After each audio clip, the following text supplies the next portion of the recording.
आज हम आपको सुनाने जा रहे फणीश्वर नाथ रेणु जी की प्रसिद्ध कहानी लाल पान की बेगम। तो चलिए शुरू करते हैं इस कहानी को। क्यों बिरजू की माँ नाच देखने नहीं जाएगी क्या? बिरजू की माँ शकरकंद उबाल कर बैठी मन ही मन कुढ़ रही थी अपने आंगन में। 7 साल का लड़का बिरजू शकरकंद के बदले तमाचे खाकर आंगन में लोट पोट कर सारी देह में मिट्टी मल रहा था। चंपिया के सिर भी चुड़ैल मंडरा रही है। आधे आंगन धूप रहते जो गई है। सहुआइन की दुकान छोआ गुड़ लाने सो अभी तक नहीं लौटी।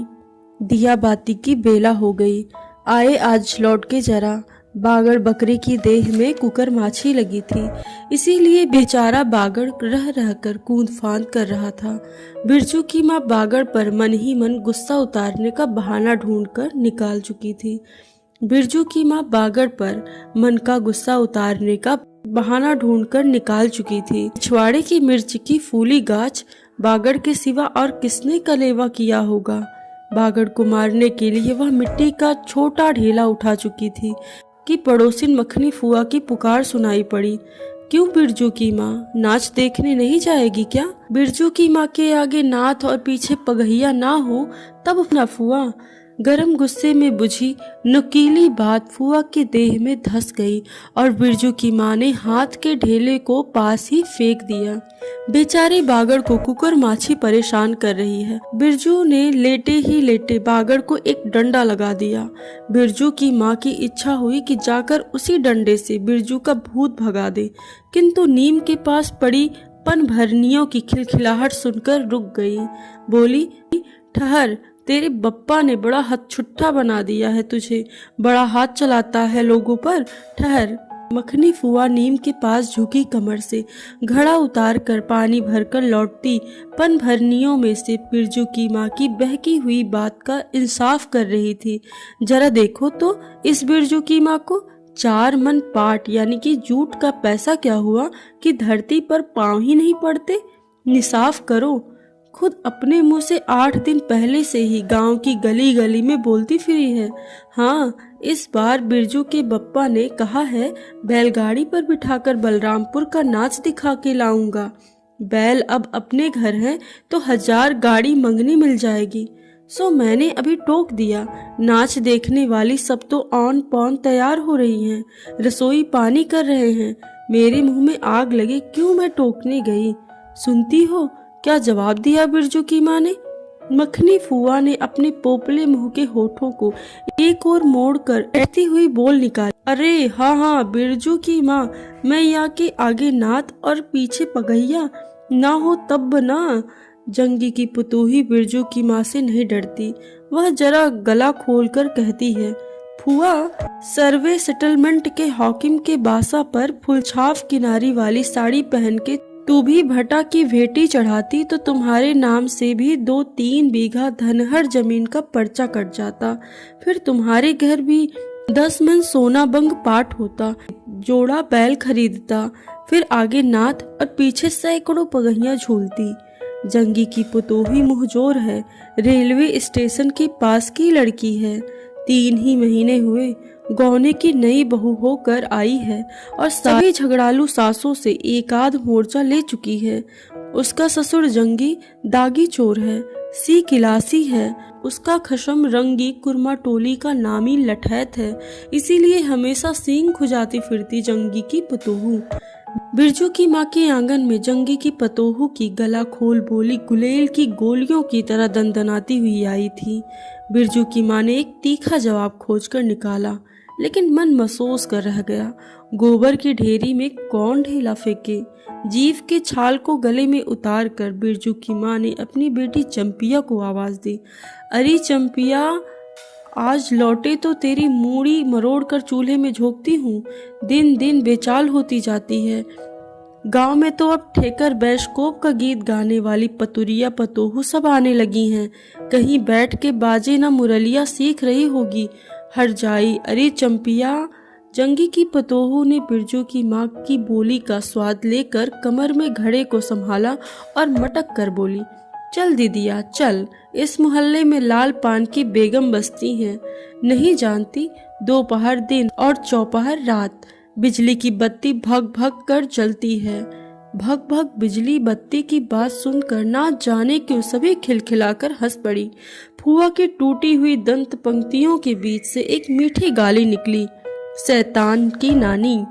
बिरजू की माँ की आंखों पर मानो किसी ने तेज टॉर्च की रोशनी डालकर चौंधिया दिया। भग भग बिजली बत्ती 3 साल पहले सर्वे कैंप के बाद गांव की जलनडाही औरतों ने एक कहानी गढ़ के फैलाई थी। चंपिया की माँ के आंगन में रात भर बिजली बत्ती भुकभुकाती थी। चंपिया की माँ के आंगन में चांदी जैसे पाट सूखते देखकर जलने वाली सब औरतें खलिहान पर सोनोली धान के बोझों को देखकर बैगन का भुर्ता हो जाएंगी। मिट्टी के बर्तन से टपकते हुए छोआ गुड़ को उंगलियों से चाटती चंपिया आई और माँ के तमाचे खाकर चीख पड़ी, मुझे क्यों मारती है? सहुआइन जल्दी से सौदा नहीं देती है। सहुआइन जल्दी सौदा नहीं देती? एक सहुआइन की दुकान पर मोती झरते हैं जो गड़कर बैठी हुई थी। बोल, गले पर लात देकर कल्ला तोड़ दूंगी हर जाई जो फिर कभी बाजे न मुरलिया गाते सुना। चाल सीखने जाती है टीसन की छोकरियों से। बिरजू की माँ ने चुप होकर अपनी आवाज अंदाजी की। उसकी बात जंगी के झोपड़े तक साफ साफ पहुंच गई होगी। बिरजू बीती बातों को भूलकर उठ खड़ा हुआ था और धूल झाड़ते हुए बर्तन से टपकते गुड़ को ललचाई निगाह से देखने लगा था। दीदी के साथ वह भी दुकान जाता तो दीदी उसे भी गुड़ चटाती जरूर। वह शकरकंद के लोभ में रहा और मांगने पर माँ ने शकरकंद के बदले ए मैया 1 अंगुली गुड़ दे दे। बिरजू ने तलहथी फैलाई, दे ना मैया 1 रत्ती भर। 1 रत्ती क्यों? उठा के बर्तन को फेंक आती हूँ पिछवाड़े में, जाके चाटना। नहीं बनेगी मीठी रोटी। मीठी रोटी खाने का मुंह होता है। बिरजू की माँ ने उबले शकरकंद का सूप रोती हुई चंपिया के सामने रखते हुए कहा, बैठ के छिलके उतार, नहीं तो अभी। 10 साल की चंपिया जानती है शकरकंद छीलते समय कम से कम 12 बार माँ उसे बाल पकड़कर झकझोरेगी, छोटी छोटी खोट निकालकर गालियां देगी। पांव फैला के क्यों बैठी है इस तरह बेलज्जी? चंपिया माँ के गुस्से को जानती है। बिरजू ने इस मौके पर थोड़ी सी खुशामद करके देखा, मैया मैं भी बैठकर शकरकंद छीलूं? नहीं, माँ ने झिड़की दी। 1 शकरकंद छीलेगा और 3 पेट में? जाके सिद्ध की बहू से कहो 1 घंटे के लिए कड़ाही मांग कर ले गई तो फिर लौटाने का नाम ही नहीं लिया। जा जल्दी। मुंह लटकाकर आंगन से निकलते निकलते बिरजू ने शकरकंद और गुड़ पर निगाहें दौड़ाई। चंपिया ने अपने झबरे केस की ओट से माँ की ओर देखा और नजर बचाकर चुपके से बिरजू की ओर 1 शकरकंद फेंक दिया। बिरजू भागा। सूरज भगवान डूब गए, दिया बत्ती की बेला हो गई। अभी तक गाड़ी। चंपिया बीच में बोल उठी, कोयरी टोले में किसी ने गाड़ी नहीं दी मैया। बप्पा बोले, माँ से कहना सब ठीक ठाक करके तैयार रहे। बलद हिया टोली के मियाँ जान की गाड़ी लाने जा रहा हूँ। सुनते ही बिरजू की माँ का चेहरा उतर गया। लगा छाते की कमानी उतर गई घोड़े से अचानक। कोयरी टोले में किसी ने गाड़ी मंगनी नहीं दी, तब मिल चुकी गाड़ी। जब अपने गांव के लोगों की आंख में पानी नहीं तो मलदिहा टोली के मियाँ जान की गाड़ी का क्या भरोसा। न 3 में न 13 में। क्या होगा शकरकंद छील कर रख दे उठा के। यह मर्द जात नाच दिखाएगा। बैलगाड़ी पर चढ़कर नाच दिखाने ले जाएगा। चढ़ चुकी बैलगाड़ी पर, देख चुकी जी भर का नाच। पैदल जाने वाली सब पहुंचकर पुरानी हो चुकी होंगी। बिरजू छोटी कड़ाही सिर पर औंधाकर वापस आया। देख दीदिया, मिलिट्री टोपी, इस पर 10 लाठी मारने पर भी कुछ नहीं होता। चंपिया चुपचाप बैठी रही, कुछ बोली नहीं, जरा सा भी मुस्कुराई नहीं। बिरजू ने समझ लिया मैया का गुस्सा अभी उतरा नहीं है पूरे तौर से। मड़ैया के अंदर से बागड़ को बाहर भगाती हुई बिरजू की माँ बड़बड़ाई, कल ही पंचकौड़ी कसाई के हवाले करती हूँ राक्षस तुझे, हर चीज में मुंह लगाएगा। चंपिया बांध दे बागड़ को, खोल दे गले की घंटी, हमेशा टुनुर टुनुर, मुझे जरा नहीं सुहाता है। टुनुर टुनुर सुनते ही बिरजू को सड़क से जाती हुई बैलगाड़ियों की याद हो आई। अभी बबुआने टोली की गाड़ियां नाच देखने जा रही थी। झुनुर झुनुर बैलों की घंटी झुमकी। तुमने सुना? बेसी बकबक मत करो, बागड़ के गले से झुमकी खोलती बोली चंपिया। चंपिया, डाल दे चूल्हे में पानी। बप्पा आवे तो कहना कि अपने उड़न जहाज पर चढ़कर नाच देख आए। मुझे नाच देखने का शौक नहीं, मुझे जगइयो मत कोई, मेरा माथा दुख रहा है। मढ़ैया के उसारे पर बिरजू ने फिसफिसा के पूछा, क्यों दीदिया, नाच में उड़न जहाज भी उड़ेगा? चटाई पर कथरी ओढ़ कर बैठती हुई चंपिया ने बिरजू को चुपचाप अपने पास बैठने का इशारा किया। मुफ्त में मार खाएगा बेचारा। बिरजू ने बहन की कथरी में हिस्सा बांटते हुए चुक्की मुक्की लगाई। जाड़े के समय इस तरह घुटने पर ठुड्डी रखकर चुक्की मुक्की लगाना सीख चुका है वह। उसने चंपिया के कान के पास मुंह ले जाकर कहा, हम लोग नाच देखने नहीं जाएंगे? गांव में एक पंछी भी नहीं है, सब चले गए। चंपिया को तिल भर भी भरोसा नहीं। संझा तारा डूब रहा है, बप्पा अभी तक गाड़ी लेकर नहीं लौटे। 1 महीना पहले से ही मैया कहती थी बलरामपुर के नाच के दिन मीठी रोटी बनेगी, चंपिया छीट की साड़ी पहनेगी, बिरजू पैंट पहनेगा बैलगाड़ी पर चढ़कर। चंपिया की भीगी पलकों पर एक बूंद आंसू आ गए। बिरजू का दिल भी भर आया। उसने मन ही मन में इमली पर रहने वाले जिन बाबा को एक बैगन कबूला। गांच का सबसे पहला बैगन उसने खुद जिस पौधे को रोपा है। जल्दी से गाड़ी लेकर बप्पा को भेज दो जिन बाबा। मड़ैया के अंदर बिरजू की माँ चटाई पर बैठी करवटें ले रही थी। पहले से किसी बात का मंसूबा नहीं बांधना चाहिए किसी को। भगवान ने मंसूबा तोड़ दिया, उसको सबसे पहले भगवान से पूछना है, यह किस चूक का फल दे रहे हो भोले बाबा? अपने जानते उसने किसी देवता पितर की मान मनौती बाकी नहीं रखी। सर्वे के समय जमीन के लिए जितनी मनौतियां की थी, ठीक ही तो महावीर जी का रोटी तो बाकी ही है।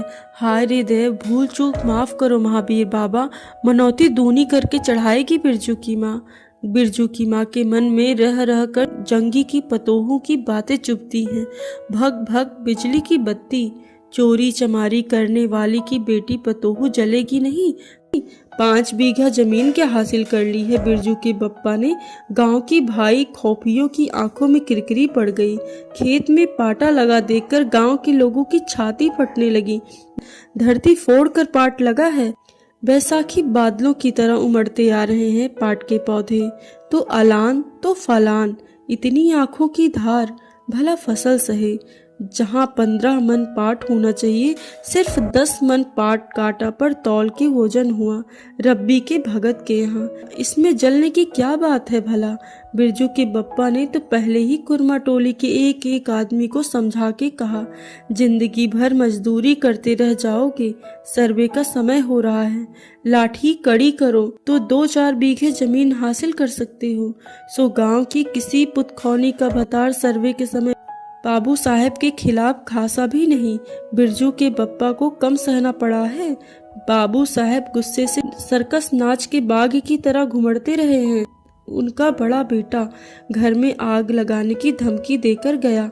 आखिर बाबू साहब ने अपने सबसे छोटे लड़के को भेजा। बिरजू की माँ को मौसी कहकर पुकारा। यह जमीन बाबूजी ने मेरे नाम से खरीदी थी। मेरी पढ़ाई लिखाई उस जमीन की उपज से चलती थी। और भी कितनी बातें। खूब मोहना जानता है। उतना जरा सा लड़का जमींदार का बेटा है कि। चंपिया, बिरजू सो गया क्या? यहाँ आजा बिरजू, अंदर। तू भी आजा चंपिया, भला आदमी आए तो एक बार आज। बिरजू के साथ चंपिया अंदर चली गई। ढिबरी बुझा दे, बप्पा बुलाए तो जवाब मत देना, खपच्ची गिरा दे। भला आदमी रे, भला आदमी, मुंह देखो जरा इस मर्द का। बिरजू की माँ दिन रात मजा न देती रहती तो ले चुके थे जमीन। रोज आकर माथा पकड़कर बैठ जाएं, मुझे जमीन नहीं लेनी है। बिरजू की माँ मजूरी ही अच्छी, जवाब देती थी बिरजू की माँ खूब सोच समझ के। छोड़ दो, जब तुम्हारा कलेजा ही स्थिर नहीं होता है तो क्या होगा। जोरू जमीन जोर के हैं, नहीं तो किसी और के हैं। बिरजू के बाप पर बहुत तेजी से गुस्सा चढ़ता ही जाता है। बिरजू की माँ का भाग ही खराब है जो ऐसा गोबर गणेश घर वाला उसे मिला। कौन सा शौक मौज दिया है उसके मर्द ने, कोल्हू के बैल की तरह खटकर सारी उम्र काट दी। इसके यहाँ कभी 1 पैसे की जलेबी भी लाके दी है उसके खसम ने। पाट का दाम भगत के यहाँ से लेकर बाहर ही बाहर बैल हटा चले गए। बिरजू की माँ को एक बार नमरी लोट देखने भी नहीं दिया आंख से। बैल खरीद लाए। उसी दिन से गांव में ढिढोरा पिटने लगे। बिरजू की माँ इस बार बैलगाड़ी पर चढ़कर नाच देखने जाएंगी। दूसरे की गाड़ी के भरोसे अब नाच दिखाएगा ये। अंत में उसे अपने आप पर क्रोध आया। उसकी जीभ में ही आग लगे। बैलगाड़ी पर चढ़कर नाच देखने की लालसा किस कुसमय में उसके मुख से निकली थी भगवान जाने। फिर आज सुबह से दोपहर तक किसी न किसी बहाने उसने 18 बार बैलगाड़ी पर नाच देखने की चर्चा छेड़ी है। लो खूब देखो नाच, कथरी के नीचे दुसाले का सपना। कल भोरे पानी भरने के लिए जब जाएंगी, पतली जीभ वाली पतुरिया सब हंसती आएंगी और हंसती जाएंगी भी। सभी जलते हैं उससे।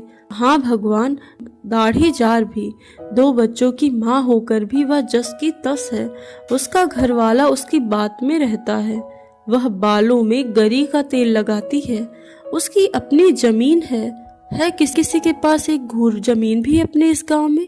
जलेंगे नहीं। 3 बीघे में धान लगा हुआ है अगहनी। लोगों की बिखदीठ से बचे तब तो बाहर बैलों की घंटियां सुनाई पड़ी। तीनों सतर्क हो गए, उत्कर्ण होकर सुनते रहे। अपने ही बैलों की घंटी है क्यों रे चंपिया और बिरजू ने प्रायः एक साथ ही कहा। बिरजू की माँ ने फिसफिसा कर कहा, शायद गाड़ी भी है, घड़घड़ाती है ना। दोनों ने फिर हुकारी भरी। चुप, गाड़ी नहीं है तो चुपके से टट्टी में छेद करके देख तो आ चंपी। भाग के आ चुपके। चंपिया बिल्ली की तरह हौले हौले पांव से टट्टी के छेद से देख आई। हाँ मैया, गाड़ी भी है। बिरजू हड़बड़ाकर उठ बैठा। उसकी माँ ने उसका हाथ पकड़कर सुला दिया। बोलो मत। चंपिया भी गुदड़ी के नीचे घुस गई। बाहर बैलगाड़ी खोलने की आवाज हुई। बिरजू के बाप ने बैलों को जोर से डांटा। हाँ, आ गए घर आने के लिए छाती फटी जाती थी। बिरजू की माँ ताड़ गई। जरूर मलदहिया टोली वालों में गांजे की चिलम चढ़ा रखी थी। आवाज तो बड़ी खनखनाती हुई निकली आ रही है। चंपिया, बाहर से पुकार कर कहा उसके बाप ने। बैलों को घास दे दी चंपिया। अंदर से कोई जवाब नहीं आया। चंपिया के बाप ने आंगन में आकर देखा तो न रोशनी, न चिराग, न चूल्हे में आग। बात क्या है? नाच देखने उतावली होकर पैदल ही चली गई है क्या? बिरजू के गले में खसखसाहट हुई। उसने रोकने की पूरी कोशिश भी की, लेकिन खांसी जब शुरू हुई तो पूरे 5 मिनट तक वो खांसता रहा। बिरजू, बेटा बृजमोहन, बिरजू के बाप ने पुचकार कर बुलाया। मैया गुस्से मारे सो गई है क्या? अरे अभी तो लोग जा ही रही हैं। बिरजू की माँ के मन में आया कि कस कर जवाब दे। नहीं देखना है नाच, लौटा दो गाड़ी। चंपिया, हाँ, उठती क्यों नहीं? ले धान की पंचसीख रख ले। धान की बालियों का छोटा डब्बा छोपड़े के ओसरे पर रखकर उसने कहा, दिया बालो। बिरजू की माँ उठकर ओसारे पर आई। 1.5 पहर रात को गाड़ी लाने की क्या जरूरत थी? नाच तो अब खत्म हो रहा होगा। ढिबरी की रोशनी में धान की बालियों का रंग देखते ही बिरजू की माँ के मन का सारा मैल दूर हो गया। धानी रंग उसकी आंखों से उतर कर रोम रोम में घुल गया। नाच अभी शुरू भी नहीं हुआ होगा। अभी अभी बलरामपुर के बाबू की संपनी गाड़ी मोहनपुर के होटल बंगला से हाकिम साहब को लाने गई है। इस साल आखिरी नाच है। पंचशीश टट्टी में खोस दे, अपने खेत का है। अपने खेत का? हुलसती हुई बिरजू की माँ ने पूछा। पक गए धान? नहीं, 10 दिन में अगहन चढ़ते चढ़ते लाल होकर झुक जाएंगे सारे खेत की बालियां। मलदिहा टोली पर जा रहा था। अपने खेत में धान देखकर आंखें जुड़ा गई। सच कहता हूँ, पंचशीश तोड़ते समय उंगलियां कांप रही थी मेरी। बिरजू ने धान की एक बाली से एक धान लेकर मुंह में डाल लिया और उसकी माँ ने एक हल्की डांट दी। कैसा लुक्कड़ है रे तू, इन दुश्मनों के मारे कोई नेम धर्म बचे? क्या हुआ, डांटती क्यों है? नवान्न के पहले ही नया धान जूठा कर दिया, देखते नहीं? अरे इन लोगों का सब कुछ माफ होता है, चिरई चुरमुन है यह लोग। दोनों के मुंह में नवान्न के पहले नया अन्न ना पड़े। इसके बाद चंपिया ने भी धान की बाली से 2 धान लेकर दांतों तले दबाए। ओ मैया, इतना मीठा चावल, और गमकता भी है ना दीदिया। बिरजू ने फिर मुंह में धान रख लिया। रोटी पोटी तैयार हो चुकी है क्या? बिरजू के बाप ने मुस्कुराकर पूछा। नहीं, मान भरे सुर में बोली बिरजू की माँ। जाने का ठीक ठिकाना नहीं और रोटी बनाती। वाह, खूब हो तुम लोग। जिसके पास बैल है उसे गाड़ी मंगनी नहीं मिलेगी भला। गाड़ी वालों को भी कभी बैल की जरूरत होगी। पूछूंगा तब कोयरी टोलू वालों से। ले जल्दी से रोटी बना ले, देर नहीं होगी। अरे टोकरी भर रोटी तो तू पलक मारते बना देगी, 5 रोटियां बनाने में कितनी देर लगेगी? अब बिरजू की माँ के होठों पर मुस्कुराहट खुलकर खिलने लगी। उसने नजर बचाकर देखा, बिरजू का बप्पा उसकी ओर एकटक निहार रहा है। चंपिया और बिरजू ना होते तो मन की बात हंसकर खोलने में देर नहीं लगती। चंपिया और बिरजू ने एक दूसरे को देखा और खुशी से उनके चेहरे जगमगा उठे। मैया बेकार गुस्सा हो रही थी ना? चंपी जरा घैलसार में खड़ी होकर मखनी बुआ को तो आवाज दे या। ए फुआ, सुनती हो फुआ, मैया बुला रही हैं। फुआ ने कोई जवाब नहीं दिया, किंतु उसकी बड़बड़ाहट स्पष्ट सुनाई पड़ी। हाँ, अब फुआ को क्यों नहीं घुराती? सारे टोले में बस एक फुआ ही तो बिना नाथ पगहिया वाली हैं। अरे फुआ, बिरजू की माँ ने हंसकर जवाब दिया। उस समय बुरा मान गई थी क्या? नाथ पगहिया वाले को आकर देखो, दोपहर रात में गाड़ी लेकर आया है। आ जाओ फुआ, मैं मीठी रोटी पकाना नहीं जानती। बुआ काखती खांसती आई। इसी के घड़ी पहर दिन रहते पूछ रही थी कि नाच देखने जाएगी क्या? कहती तो मैं पहले से ही अपनी अंगीठी पर यहाँ सुलगा देती। बिरजू की माँ ने फुआ को अंगीठी दिखला दी और कहा, घर में अनाज दाना वगैरह तो कुछ है नहीं, एक बागड़ है और कुछ बर्तन बासन, सो रात भर के लिए यहाँ तंबाकू रख जाती हूँ। अपना हुक्का ले आई हो न फुआ? फुआ को तंबाकू मिल जाए तो रात भर क्या 5 रात बैठकर जाग सकती है।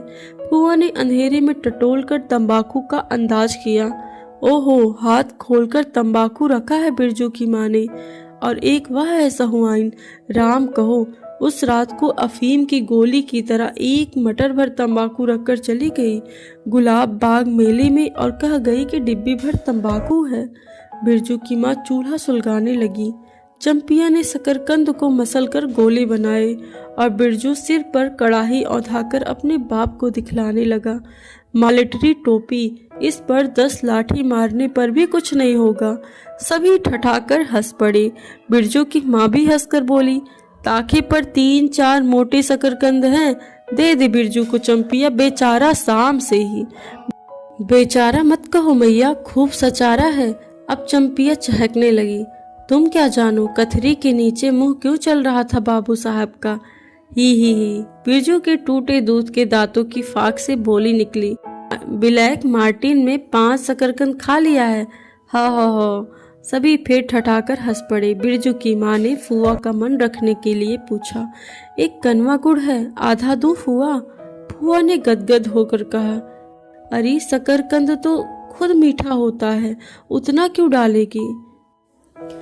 जब तक दोनों बैल दाना घास खाकर एक दूसरे की देह को जीभ से चाटे, बिरजू की माँ तैयार हो गई। चंपिया ने छीट की साड़ी पहनी और बिरजू बटन के अभाव में पैंट पर पटसन की डोरी बंधवाने लगा। बिरजू की माँ ने आंगन से निकलकर गांव की ओर कान लगाकर सुनने की चेष्टा की। इतनी देर तक भला पैदल जाने वाले रुके रहेंगे? पूर्णिमा का चांद सिर पर आ गया है। बिरजू की माँ ने असली रूपा का मांग टीका पहना है आज, पहली बार। बिरजू के पप्पा को हो क्या गया है? गाड़ी जोतता क्यों नहीं है? मुंह की ओर ही एकटक देख रहा है। गाड़ी पर बैठते ही बिरजू की माँ की देह में एक अजीब गुदगुदी लगने लगी। उसने बांस की बल्ली को पकड़ कर कहा, गाड़ी पर अभी बहुत जगह है, जरा दाहिनी सड़क से गाड़ी हाँकना। बैल जब दौड़ने लगे और पहिया जब चूं चूं करके घरघराने लगी तो बिरजू से नहीं रहा गया। उड़न जहाज की तरह उड़ाओ बप्पा। गाड़ी जंगी के पिछवाड़ी पहुंची। बिरजू की माँ ने कहा, जरा जंगी से पूछो ना, उसकी पुतोहू नाच देखने चली गई है क्या। गाड़ी के रुकते ही जंगी के झोपड़े से आती हुई रोने की आवाज स्पष्ट हो गई। बिरजू के बप्पा ने पूछा, अरे जंगी भाई, काहे कन्ना रोहट हो रहा है आंगन में। जंगी घूर ताप रहा था। बोला, क्या पूछते हो। रंगी बलरामपुर से लौटा नहीं, पतहुआ नाच देखने कैसे जाए। आसरा देखते देखते उधर गांव की सभी औरतें चली गई। अरे टीसन वाली, तो रोती काहे है। बिरजू की माँ ने पुकार कर कहा, आज हट से कपड़े पहनकर, सारी गाड़ी पड़ी हुई है, बेचारी, आ जरा जल्दी, आजा जल्दी। बगल के झोपड़ी से राधे की बेटी सुनीरी ने कहा, काकी गाड़ी में जगह है, मैं भी आऊंगी। बांस की झाड़ी के उस पार लरेना खवास का घर है, उसकी बहू भी नहीं गई है, गिलट का झुमकी पहनकर चमकती आ रही है। आजा, जो बाकी रह गए सब आ जाएं जल्दी। जंगी की पतोहू, लरेना की बीबी और राधे की बेटी सुनरी तीनों गाड़ी के पास आई। बैल ने पिछला पैर फेंका। बिरजू के बाप ने एक भद्दी गाली दी, साला लताड़ मारकर लंगड़ी बनाएगा पतोहू को। सभी ठठाकर हंस पड़े। बिरजू के बाप ने घूंघट में झुकी दोनों पतोहुओं को देखा। उसने अपने खेत की झुकी हुई बालियों की याद आ गई। जंगी की पतोहू का गौना 3 ही मास पहले हुआ है। गौने की रंगीन साड़ी में कड़वे तेल और लटवा सिंदूर की गंध आ रही है। बिरजू की माँ को अपने गौने की याद आई। उसने कपड़े की गठरी से 3 मीठी रोटियां निकालकर कहा, खा ले एक एक करके, सिमराह के सरकारी कूप में पानी पी लेना। गाड़ी गांव से बाहर होकर धान के खेतों के बगल से जाने लगी। चांदनी कार्तिक की, खेतों से धान के झड़ते फूलों की गंध आती है। बांस की झाड़ी में कहीं दुधी की लता फूली है। जंगी के पतोहू ने एक बीड़ी सुलगाकर बिरजू की माँ की ओर बढ़ाई। बिरजू की माँ को अचानक याद आई, चंपिया, सुनरी, लरेना की बीबी और जंगी की पतोहू, ये चारों ही गांव में बैसकोप का गीत गाना जानती हैं। गाड़ी की लीक धान खेतों के बीच होकर गई और चारों ओर गौने की साड़ी की खसखसाहट जैसी आवाज होती है। बिरजू की माँ के माथे के मंग टिक्के पर चांदनी छिटकती है। अच्छा, अब एक बैसकोप का गीत गा तो चंपिया, डरती है काहे। जहाँ भूल जाओगी बगल में मास्टरनी बैठी है ना। दोनों पतोहुओं ने तो नहीं, किंतु चंपिया और सुनरी ने खंखार कर गला साफ किया। बिरजू के बाप ने बैलों को ललकारा, चल भैया और जरा जोर से गा रे चंपिया, नहीं तो मैं बैलों को धीरे धीरे चलने को कहूँगा।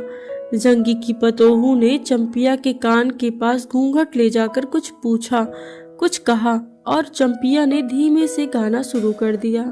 चंदा की चांदनी। बिरजू को गोद में लेकर बैठी उसकी माँ की इच्छा हुई कि वह भी साथ में गीत गाए। बिरजू की माँ ने जंगी की पतोहू को देखा, धीरे धीरे गुनगुना रही है वह भी। कितनी प्यारी पतोहू है। गौने की साड़ी से एक खास किस्म की गंध निकलती है। ठीक ही तो कहा उसने, बिरजू की माँ बेगम है, लाल पान की बेगम। यह तो कोई बुरी बात नहीं। हाँ, वह सचमुच लाल पान की बेगम है। बिरजू की माँ ने अपनी नाक पर दोनों आंखों को केंद्रित करने की चेष्टा करके अपने रूप की झांकी ली। लाल साड़ी के झिलमिल किनारी, मंग टिक्का पर चांद। बिरजू की माँ के मन में अब और कोई लालसा नहीं, उसे नींद आ रही है। ये कहानी यहीं पे समाप्त होती है। धन्यवाद।